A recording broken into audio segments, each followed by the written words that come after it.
Hello, everyone out there in Panther land. This is Tim Widiker, Superintendent St. Croix Central, coming to you with Panther Vodcast number 3. My guest today is Business Manager Jen Kleschold. Welcome, Hi. So let's get started. We've got a lot to cover today. School finance is obviously a very complex subject, and we've got a lot to talk about. So let's get started. Start by telling us a little bit about your background. So I've been with St. Croix Central Schools for 16 years now. When I first started, I did mostly accounts payable and a little bit with payroll and stuff. And for about the last 10 years, I've been the business manager. Prior to working at St. Croix Central, I worked in a small manufacturing firm here in Hammond. They're no longer in business, but that was way after I left. Yeah, it's not at all attributed to you, just for the record. Right. So when I first started here, I had an associate's degree in accounting, and I went on to get my bachelor's degree from UW River Falls. That was also in accounting. And then just this past spring, I received my master's degree in business administration from Lakeland College. And they're out of Sheboygan, but I took most of my classes in Chippewa Falls.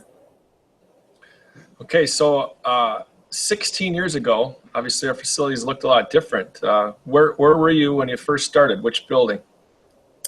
Our office was at the middle school, but the middle school is very different than it is now. So when you walked in the front door, you had to go up the stairs to either side. And if you went up the stairs to the left, our office was right at the top of the steps there. And we shared an office with the middle school. So how many? Oh, go ahead. I was going to say, how many were in? Shared some staffing between the district office and the middle school office as well. How many total staff were in the district office in 2000 when you started? We had 2.5. Okay. And today we are at?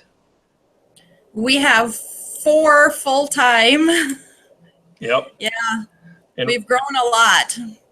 And I think by the end of our vodcast, people will understand why. So tell me a little bit about your family. Well, I'm married to my husband for the last 6 years, and between the two of us, we have 4 kids. They're all in their 20s now, but they're doing well, and it's good to see them grow up and be successful in their own lives. Yeah, and you're originally from this area, correct? Went to high school in Boyceville? Yeah, I went to high school in Boyceville and kind of have always stayed in this area. I live in Spring Valley for many years, and now me and my husband live in Hudson. Yeah. All right, so let's get down to some of the details when it comes to school finance. Can you talk a little bit about kind of the big picture with school finance and how it works in the state of Wisconsin? So the Department of Public Instruction requires us to use something called the Wisconsin Uniform Financial Accounting Regulations. It's known as WUFR. And that spells out, you may have heard of something called fund accounting. And that's really the document that spells out how we have to designate our funds and how we have to utilize our funds. So for example, Fund 10 is our general fund. So that's where we pay most of our staff members that are, let's say, a 5th grade teacher. That salary and benefits would come out of Fund 10 because that's our general fund. Another large fund is Fund 27, and that's our special education fund. So for any teachers that work in special education department, their salary and benefits would come out of Fund 27. We're required to code it there. Approximately how much runs through those funds annually? Fund 10 is about 16 million. And Fund 27 about $2 million. So combined about $18 million each year. And that's the large majority, like probably 99% of our annual operating budget. Is that correct? Correct. Yes. We have some other smaller funds. Fund 30 is our debt service fund. So when we levy the taxpayers to pay off bonds that we've taken out, then we have to account for those in Fund 30. Fund 49 is our capital project funds. So when we have a referendum that the taxpayers approve, those funds go into Fund 49. It has to be spent on projects that were designated within the referendum language. Another one of our bigger funds is Fund 80, and that's our community service fund. And we have like a daycare program over at the elementary school that's run through there. Plus, you may know Paulette Anderson runs a community ed program for us. And she does the unicycling, which also runs through community ed. Yeah. So I think it's important for folks in the community to understand that each fund in itself is a separate entity. And for instance, you can only keep your expenditures and revenues for the general operation of Fund 10 within Fund 10. Like for instance, the referendum, the facilities improvement referendum for 23.995 that we received the funds for 2 years ago after the voters approved that. That money, 23.995, can't be used to, let's say, buy a bus or used to pay staff or used to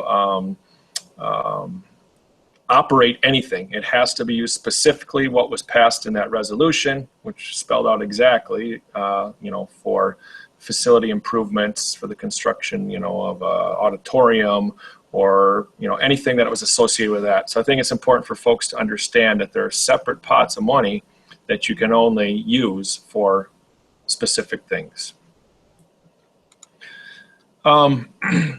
So within that talks about the woofer system and the different funds that we use. What other regulations do we have when it comes to school finance? We have a lot of regulations, actually. We have to comply with the Federal Governmental Accounting Standards Board regulations, which is known as GASB. We also have to comply with a lot of IRS regulations. That's mostly within the payroll side of it. The GASB side is more about like our fund balance policy and our OPEB reporting. So that's our other post-employment benefits. We have to report them on our financial statements in a certain way. And that's GASB regulates how that information is published in the financial statements. When we talk about all the funds, and you said 16 million and 2 million and 18 million, and you've worked with it for 16 years now. This is beginning of my 4th year. I remember back to when I started, it's like 16 or 18 million dollars. We're making decisions at the board meetings that involve millions of dollars, and sometimes folks, because they went to school and their kids go to school, and they just kind of take a lot of that for granted. But that's an awful lot of money that has to be accounted for and tracked through the district office. I mean, no matter if you're talking to a professional, athlete, that's still, even to them, 16 or 18 million dollars is a boatload of money. And you guys have to account for every penny, which is amazing. And we'll talk about more of those details of how you account for those revenues and expenditures. But I want to make the point that, $18 million. We are a multi-million-dollar industry, St. Croix Central Public Schools, or school district. And we've got over 200 employees that we have to, account for and track all their salary and benefits. So sometimes it's, for me, I just step back and I'm like, wow, this is like I said, a multi-million-dollar industry and a lot of work. But we are talking 200 over 200 employees and over 1,500 customers, our students. And then you think about all the invoices that come into our office that Sandy deals with, and it might be an invoice for $6.99 for some pencils that they needed. And think of how many invoices you need to get to 18 million. It's a lot of exactly. invoices. Exactly.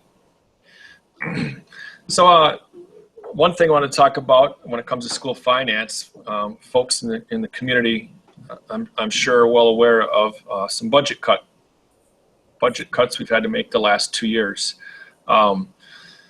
Can you talk a little bit about the budget cut and the Baird budget model, and then I can actually pull up on our screen kind of the list that we looked at when we were considering the budget cuts last fall. But can you talk a little bit about that process? Yeah, we use something called the Baird budget model, and it's a multi-year projection tool. So it imports all of the school district's financial data, and then we can make projections based off that. So for example, maybe this year we didn't buy a bus, but we know we need to buy a bus next year. So within the model, we can go in and designate $100,000 toward that bus purchase, and then we can see what that does to the final line. Are we going to have a budget shortfall because of it, or will we have an excess? Usually it puts us in the red, so when we need to find a new model. Yeah. And then you can also put in things like staff salary increases. So we know what we budgeted this year for staff salary increases. Then I can go in and say, okay, we want to have a 2% increase for next year. And how much is that? And what does that make it look like for our budget? And you can do the same thing with the revenues as well. So it's a nice tool to be able to predict what's going to happen in the future. Of course, it's still just a prediction. So last spring, we were looking at about a $700,000 budget shortfall for the 16-17 fiscal year. And so we went through with the board and administration, spent a long time going through the budget to determine where we could make cuts so that we could have a balanced budget for 16-17. So I just put it up on the screen for folks to see. The board asked after you presented this deficit in March, they asked all of us to go to the drawing board and come up with a list of proposed ideas. And it was truly just a giant brainstorming session that didn't just take one meeting. It took multiple meetings of going back and forth. You can see it was $690,928 on March 21st. He went through a bunch of things, and this is the spreadsheet we ended up with. That got us at the time, this one, to $54,000, really close. But again, some of the things we considered, we ended up moving the high school boilers to the Act 32, which we'll talk about in a little bit. Instead of buying the bus just outright in one payment, decided to go with a lease. So that saved us $75,000 because we did it over the course of, I believe, was it 4 years, Jen? 5. 5 years, okay, 5 payments. Because a bus is about $100,000. So you go 25, 20, so it'll be less, $20,000. Yeah. Payment annually versus a large sum of $95,000. Reduce the bus fuel budget because fuel prices have been good, and again, based on estimates, we anticipated the fuel budget remaining low, or fuel prices remaining low through the presidential election, which history has shown is typically the case. And then we get into the weeds, but health insurance is one of those big variables each year that you just never know. We have a trend of it always increasing. And at the time we did we estimated 20% increase. As time moved on from March, I think this was updated through the next month or two where our experience ratings, and we're coming back positive with health insurance. So the time we felt comfortable to reduce it 5% from 20 to 15. Every 5% saved us $65,000. So that tells you, if you do the math, how much we pay for health insurance premiums. And then again, I'll just kind of scroll through here and hit a few things. Life insurance rebid. We used to give all our employees a Christmas ham or turkey, things like that. We cut out, reimbursed them for university credits, professional development food. We reduced a teacher back then, but we'll get to that. Now that teacher's been increased back to 0.51 based on a lot of favorable things that have happened since then. But this just kind of goes through what we did. The reds were no, we're not going to do them. The X's were yes, we're going to do them, or we made some adjustments. So again, what I just covered in about 3 minutes took many hours by many different people back March and April. All right, so which brings us to one of the big things that we talked about earlier, I just mentioned with health insurance. That's a big variable. Would you like to talk a little bit about the update with health insurance, since it's a very, very timely topic? Yeah, so we just found out our renewal for the calendar year 2017 with our health insurance. Keep in mind that for calendar year 2016, we saw 18% increase. Because we had only budgeted 15%, we actually had to make changes to our plans by increasing deductibles and such to get it down within that 15% increase. This year, we also in 2016, we decided to drop our traditional $250, $500 deductible plan. And that really helped us because that had a very high claims ratio, over 200%. So it influenced our premium increases overall because that plan had such a high claims ratio. So by dropping that, yes? It impacted this year's renewal, correct? Right. Renewal rate. So between removing that plan and the high increase in premium last year, we were able to secure a decrease in our premium for 2017 of just over 9%. So that was about a $270,000 savings from what we had budgeted for fiscal year 16-17. So that was very favorable news. Yeah, Donald Trump would say huge. That was totally unexpected. Like you said, we best estimate back in March, April was 15% because that's what it was this year. And then to go not only, zero, but to drop 9.3 was, it's unheard of. Our insurance broker says, no, we're the only district that's done that. So kudos to you and the district office staff for working on health insurance. And I know Elaine Stark, shout out to her, does a ton of work with that. And nobody was happier than Elaine when we saw those premiums. So the other thing is when you say we reduced the plan or we changed the low deductible plan, you want to maybe just mention how no matter the choices we had for employees and no matter the choice, how it was systemic for all employees or equal? Right. So a few years ago, prior to that, we had only ever offered one health insurance plan for all employees. And then we went to offering two. So one of them, of course, had a much higher deductible than the traditional plan, the $250, $500 plan. But employees then received HSA dollars from the district to help compensate for that difference. But across both plans, we equalized the cost to the district. So whether the employee chose the $250, $500 plan or the $1,500, $3,000 plan, the cost to the district was the same. but the employee received the benefit by getting those HSA dollars, and then if they didn't need to utilize them for healthcare costs, they just stay in that HSA account and can build a balance in there. But it also limited our exposure by making it, so it was the same across the board for all employees. So it didn't matter which plan they chose, it was the same cost.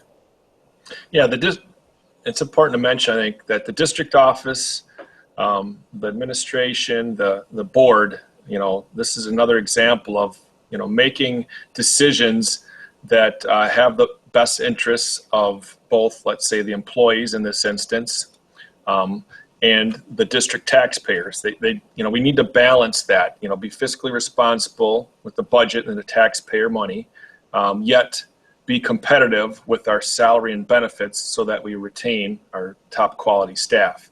Another example of, the decisions we often make are, balancing the needs of our students to offer them a top quality education versus, again, the taxpayers in the budget. So this is just another example. I think it's important to mention that we give choices for our staff, yet the district is fiscally responsible when it comes to the taxpayers' money. So anything else you want to talk about with health insurance premiums, Jen? Or should we move on to the next topic? I think we can move on to open enrollment. Okay. So explain open enrollment in, I guess just general terms, and then our specific numbers and how that also is a favorable and a positive number. Yeah, so open enrollment is if you live in a school district, you can open enroll your kids out to another district. So let's say there's a student that lives in River Falls School District, and they decide they want to come to school in St. Croix Central School District, then they open enroll into our district.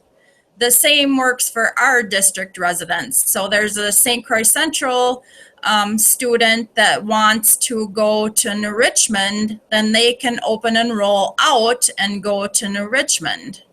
So DPI has set up an amount that those districts then have to pay each other for those transfers. So when we have a St. Croix Central student that open enrolls out to New Richmond, we have to pay New Richmond $6,748 for this fiscal year. When we have a student from River Falls that's open enrolling into St. Croix Central, then we receive that $6,748 to educate that student. So the thing that's been happening over the last couple of years is we always had more of our district resident kids going out of the district than we had other kids coming into the district. And that has slowly been changing. So 2016-17 is the first year that we will actually have more students open enrolling in from other districts than we have our own district students open enrolling out. So that's a big deal because that means we have to pay less money out to other districts than what we will be receiving from other districts. Right, definitely favorable. I know last year, in kind of the middle of the year, is where we turned the corner, where we had more students open enrolling in than out. Like I said, there was always a negative gap, but looking at the spreadsheet now, as of last week, we had 115 students open enrolling in and 89 open enrolling out. Now, there are a number of reasons for that. But we like to look at that as a positive indicator as well, that students and their families want to send their students to our school, which is a positive thing, I believe. Again, we're going to be a district respected by others. It tells me this is one data point that we're doing that. And then second, financially, it certainly helps because our revenue limits are based on student count. So You want to talk a little bit about student count and how that works in our revenue limit in our budget? Yeah, so our student count is the resident St. Croix Central students that live and reside within the St. Croix Central School District. So it's two different pots. So we have our summer school FTE, we call it. Those kids that attend our summer school program, we can claim minutes for them, and then we get a certain amount of aid based on how many minutes we have that kids were in summer school. Then we have our September student count, and that's the big count because that's what sets our revenue limit. So in 2015, we had 1,510 FTE students that lived in our district that counted toward our revenue limit. In 2016, we just had our count, and now we're up to 1,537. So that's an increase of 27. We call it FTE, or full-time equivalency, because it's not necessarily student for student. We do have some kids, like our 4K kids, where we get a 0.6 FTE, or full-time equivalency, for those students. And then we have our special ed early childhood that we get a half, so a 0.5 FTE for those. So when you combine them all together, our third Friday September count this year was 1,537, which was up 27 students from last year. Overall, our summer school FTE has been staying pretty consistent at around 22. And again, that's not 22 students. It's a lot more students than that. But again, you only get to count. If you add up all the hours and the students together, even after all that, you have to divide it by this formula. And even after you get that number, you got to take it times 0.4, is it, Jen? Correct. Yeah. So yeah, we had way more than 25 students, as most parents out there know, participating in summer school. But again, they don't count that as full-time when it comes to finance.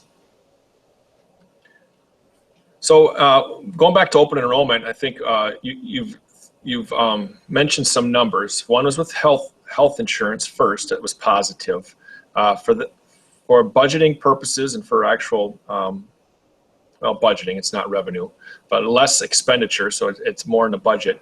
It was, I believe you said, $270,000 is what that positive, or that decline, 9.3% decline in health insurance premiums netted the district this year. Compared to what we had budgeted. Compared to what we had budgeted, yep. And then, so that's a positive number for our budget. And then secondly, our open enrollment in versus out, that netted approximately how much in our budget up to the positive? I had anticipated that right around 190,000. I haven't looked at the actual figures, but it's pretty close to that. So about 190,000 to the positive. Two positive numbers, which are great, which is in some part, that's why I want to make sure folks understand the timeline when we're working on budgets. We started this budget projection. Again, it's a budget projection in March because a big part of the budget is staffing. So we need to decide whether we can keep our staff level status quo, or we have to reduce, or we can add. So that's why we're kind of starting those discussions and making the preliminary budget predictions in March. Then, what's unique is that our fiscal year is July 1 to June 30th. So, we start a new budget cycle on July 1, 2016, but our budget isn't set because, again, there are a lot of variables yet. And one of the biggest ones is student count. So we have our annual meeting, which again presents the next best, I would say, educated estimate on our budget in the end of July. Then we start school, and we look at our third Friday student count, which was just a week ago. And then we actually have to set the final budget for the year 2016-17, which is already well underway, is it November 1st, Jen? Correct. We have to do it before November 1st. So it's a little frustrating, even for us that work with it every day, in that respect, that the timelines aren't just nice and neat.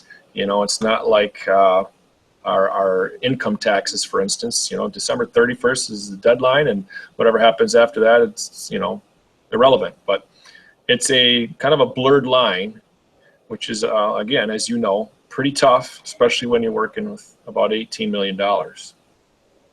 It's difficult to know, even just the student count part of it, how many kids are going to move into our district over the summer?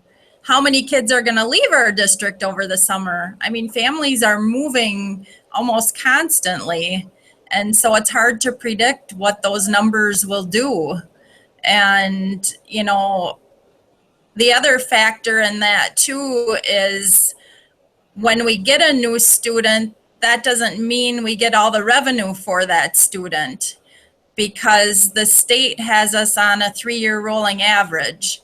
So when we count that student, really in the first year, we only get 1/3 of the revenue for that student. And then the next year we get 2/3. And the third year we finally get the full amount for that student. But then it can work the opposite way too if you're decreasing enrollment. So it's kind of a buffer zone there.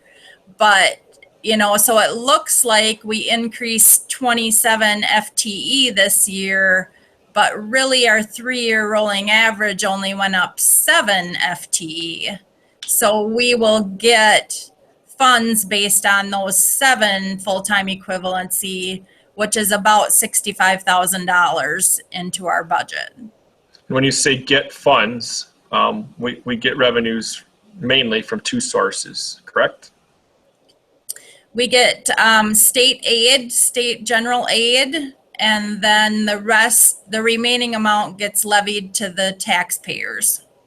Yeah. There are some other small amounts of aid in there, but they're pretty small. Right. So again, that's a great point about the 3-year rolling average, which, it makes sense. That what they're trying to do through that 3-year rolling average in the revenue limit worksheet is to reduce the impact. They're smoothing it out over 3 years. That way, if a district loses 100 kids or 100 kids, it doesn't totally blow up the budget. When you look at, the revenue that we're able to generate per student is about, again, it depends on different things, but generally speaking, $9,500, or let's say $10,000 per student for easy math. You add 10 kids, that's $100,000 more in your budget, or vice versa. So, which, that's a lot of money, and it can like you said, really blow up a budget. So I understand a 3-year rolling average, and why they implemented that. Sometimes you can run into trouble if, for example, say you have 10 new students and they all happen to be 3rd graders. And now you need to add a new 3rd grade teacher. So then your expenses just went way up, but you only got 1/3 of those 10 kids. Yeah, great point. So it's good and bad in certain respects, depending. Exactly. Just one more example of the complexity of school finance. Another source of aid that we've been getting for the last 3 or 4 years is called per pupil adjustment aid. And the state has not allowed us much of an increase in our revenue limit. That's the $9,500 that Mr. Widiker was talking about. But they have given us some funds in this per pupil adjustment aid. So for 2016-17, we'll receive $250 per full-time equivalency for those kids that are our district residents. So we don't get that for any open enrolled students or anything like that. It's just for our district student count. That's kind of over and above. Yeah. Yep. Well, yeah. but it's been projected in our budget the whole time. And again, this based on every state biennial budget. For instance, last year it remained at 150 and there was no increase. For instance, that's kind of what started last year, 15-16, was the first time, I think, I don't know, a long time, certainly since I've been here, which isn't that long, but preceding me, that we've had to make budget cuts. And again, although it remained steady, they called it 150 per pupil adjustment aid, costs were going up. I mean, health insurance premiums were increasing. We needed to give staff a modest increase just to kind of keep up with the cost of living and remain competitive. Fuel prices at the time were increasing. The cost of doing business was going up, but our hands were tied with new revenue. So that's where kind of this started. You coupled that with our addition of the 4K program 4 years prior. So for 3 years, our FTE grew with the 4K program, the student count, which you mentioned. But that fourth year, it leveled off, and it was flat. So that all those things combined kind of led to that the budget cuts we had to make. And then I think it was 2011-12 when Act 10 went in. We lost about $530 in our revenue limit for each student. And even though we received per pupil adjustment aid and some minimal increases in the revenue limit, we're still not back to the amount of funding that we were in 2011-12 before that happened. We're about $80 shy per student at this point in time. $80 less than 5 years ago, and we obviously, it doesn't take an economist to understand that the cost of living and doing business has increased, with just natural inflation. So yeah, I mean, all those things added up kind of put us where we're at, and it's certainly no easy task to try and balance budgets and continue to deliver the quality education that these kids deserve of. But I'm proud of the work that everyone has done to maintain that. But I think, again, that's why I thought it was important to have you talk about this at this time. It's just the perfect time of September with the student count out, and it's been great news as well. The health premiums decrease, the student count is up, things are good. But there's other things we talk that are timely right now too. I think we'll talk a bit about at the end with Act 32 and what we're able to do with those funds. But before we, get to that, do you want to speak about perhaps what the big picture financial priorities are for St. Croix Central?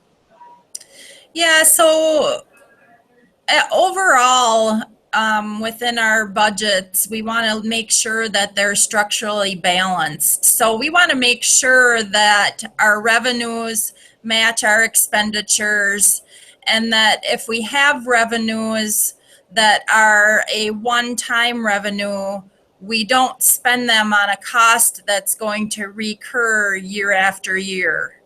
So, because those dollars are only coming in once, then how are you going to pay for it in future years if you're spending it on a recurring expenditure? So that's one thing that you want to make sure is your revenues match your expenditures. Otherwise, within a few years, that gap quickly increases, and now you're going to have a huge budget deficit because costs are always going up. Revenue is not usually going up as much as expenditures are. Yeah. Overall, our facilities and stuff are in really good shape. We're working on compensating our staff members appropriately so that it's competitive with other area schools, and trying to do this without impacting the education that we, give our students. Yeah, and that's worth mentioning when we talk about those budget cuts we made. The last 2 years, we were able to cut over $1 million, the 2 years combined, out of our budget, yet we never had to cut a staff person, which I feel is the most important part of any organization, but especially with educators and the impact that they have on students. We've not had to cut staff positions, which has been challenging. You go back to that document that I put up on the screen. I mean, we were $1,000 here or $500 there, and we had to make some tough decisions. It was not a fun couple months. I know that for any of us, and it's like you had to make the best of two really bad choices. I mean, no matter what, we had to impact students or parents, for instance, with the cost of field trips, incurring those costs. Our staff, none of them were good, but we always kind of went through with the guiding principle of let's try and make cuts first that impact student learning last. So like you said, we've all the while doing all this, we've kept student learning in the forefront. Well, and you make a good point too, Tim, that, it's really important to identify those budget shortfalls as quickly as possible, as early as possible, because it gives you more freedom in the things that you can do and change in the budget. Whereas if we don't identify that shortfall early, and then maybe we do have to lay off staff, it's harder to do that because now we've already have signed contracts and those types of things. So I think, that's another financial priority that we have is just identifying that those possible shortfalls are there and reacting to it when we still have options available to us while still trying to minimize that impact. Right. And the sooner you make those decisions, the less, impact. Like you said, the gap only widens the longer you wait on a lot of those things. And I've often, asked the rhetorical question of when's the best time to deliver bad news? I think, being transparent like we are, for instance, with this Vodcast, I think it's important. We've always been transparent with our decisions and open with everything we can be. Obviously, there's some things when it comes to personnel that are confidential, but I'm proud that we tell the truth. We're transparent. We ask for feedback. We welcome comments. But school finance overall is not a warm fuzzy topic because, like you said, just the way the whole state model is based right now. Chances are, that we're gonna be making tough decisions annually, and again, we're gonna advocate in the next biennial budget with our legislators and I get it. They're making the same decisions on a state level that we're doing on a local level. We're making tough decisions. I get it, but we'll continue to advocate and we'll continue to plan based on the numbers and do the best with what we have. And like I've said in a couple of my articles, do less with more. But it's not a long-term sustainable thing, the track we're on. So things that help us, obviously, that we can control, we're really making an intentional effort to control, like health insurance premiums. We know that having a low loss ratio, basically trying to stay as healthy as we can, has a positive impact on our insurance premiums. We know that student enrollment growing slightly, because we don't want to grow too fast, like you said, and then it creates some space and staffing issues. But increasing student enrollment certainly helps. What can we do to control that? Be a really darn good school district that people want to come to or stay at. So anyway, I'll get off my soapbox. I get pretty passionate about that stuff. What other financial? Go ahead, Jen. One other financial priority that I wanted to mention is our fund balance policy. So our fund balance policy is that in reserves, we keep between 17 and 19% of our combined Fund 1027 expenditures as cash. Now, even though it's cash, it doesn't mean it's readily available, but that helps us to cash flow and meet our operating requirements. For example, like right now, we're at a time of the year where our cash reserves are actually pretty low because we only received one small state general aid payment for this year, but we've had a lot of expenses to start the school year because all the teachers are out purchasing things for their classrooms, and we need textbooks for the students, or we need Chromebooks for the students, and we have to pay for those things, but yet we haven't received hardly any funding yet for this year. And so it's kind of a low point in our cash reserves. Well, our fund balance helps bridge that gap so that we're not constantly having to borrow money when we're at a low reserve point. An important strategy for us to, save taxpayer dollars again and not, spend it on interest costs. Right. Yep. That's been very favorable. When we had to go and borrow, having that low APR on our bonds saved, if I remember right, was it $1.3 million from the projections made it prior to the referendum to the time we actually went to market? Is that correct?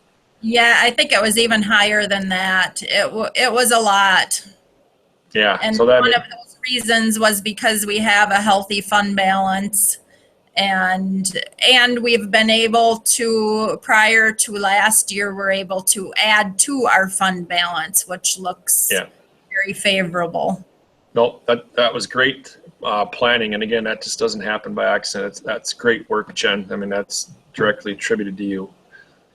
So, we're nearing the end of our conversation, but one of the biggest takeaways I want the three folks that watch this video, hopefully more, hopefully folks tune in, and I know this is just one tool to get information out there, but for those listening, I'm sure you've learned a lot about school finance today, but the biggest takeaway, one of the biggest things I hope everyone understands is the regulations and that the different pots of money that have to stay separate. I've heard feedback from the communities like, you just passed a $24 million referendum. How are you cutting? Why do you have to cut $690,000? Great question, but I hope this 45 minutes explains that was a totally separate pot of money. That was actually a legal resolution. It had to pass through a lot of different approval processes and steps, but that resolution said it's got to be spent on,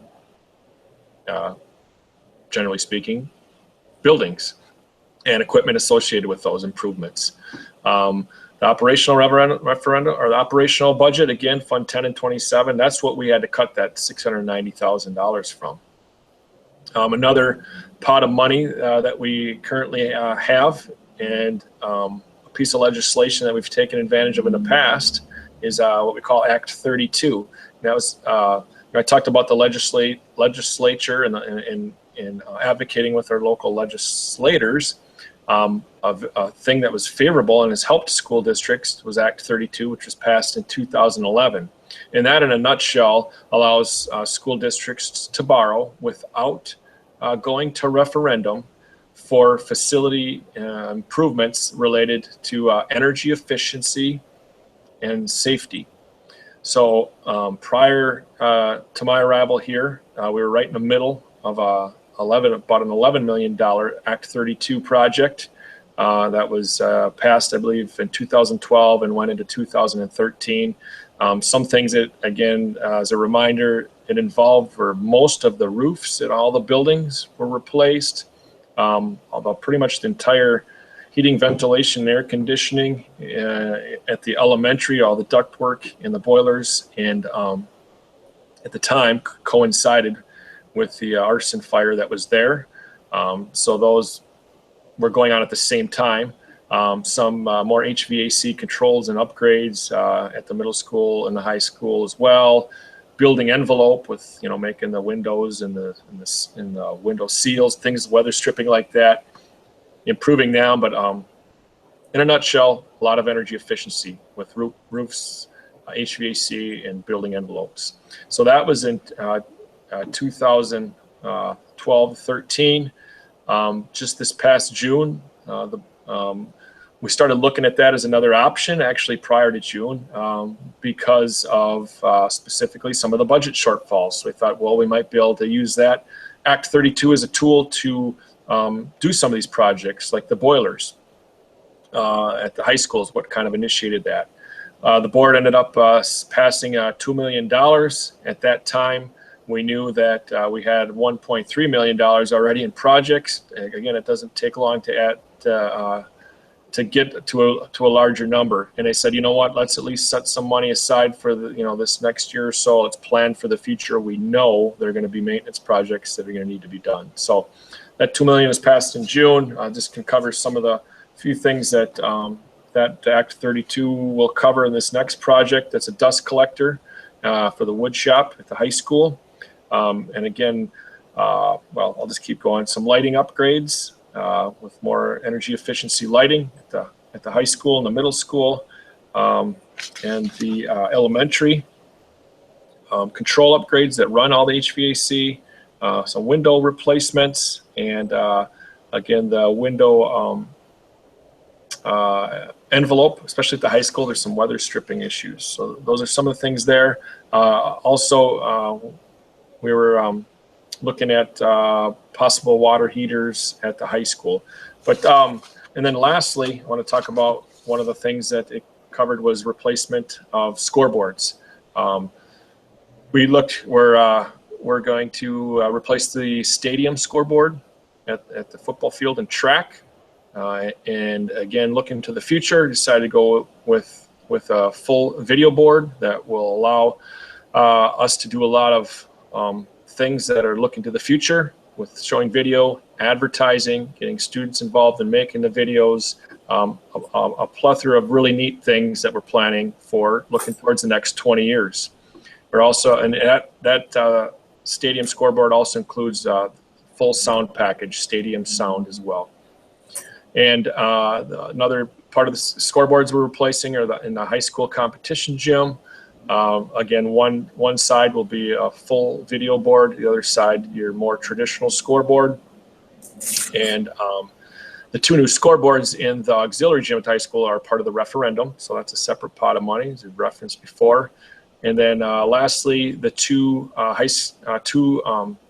scoreboards, just your standard traditional scoreboards in the middle school main gym, and then one out at the baseball/football field by the middle school. So that would be, again, especially at the middle school, you've seen those scoreboards are really old and not working very well. So they needed to be replaced anyway. So we want to include that in part of because they qualify for Act 32. That kind of brings, wraps up the energy efficiency Act 32 projects. Anything to add to that, Jen?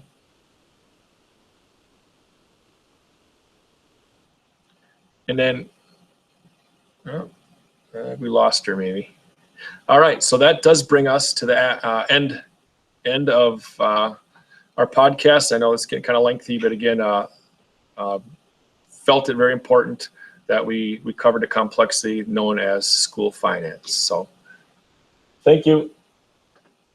Oh, thank you to everyone out there. Jen's just indicating that her computer shut off. So we're going to wrap it up. Thank you, Jen, for being a guest today and all that you do.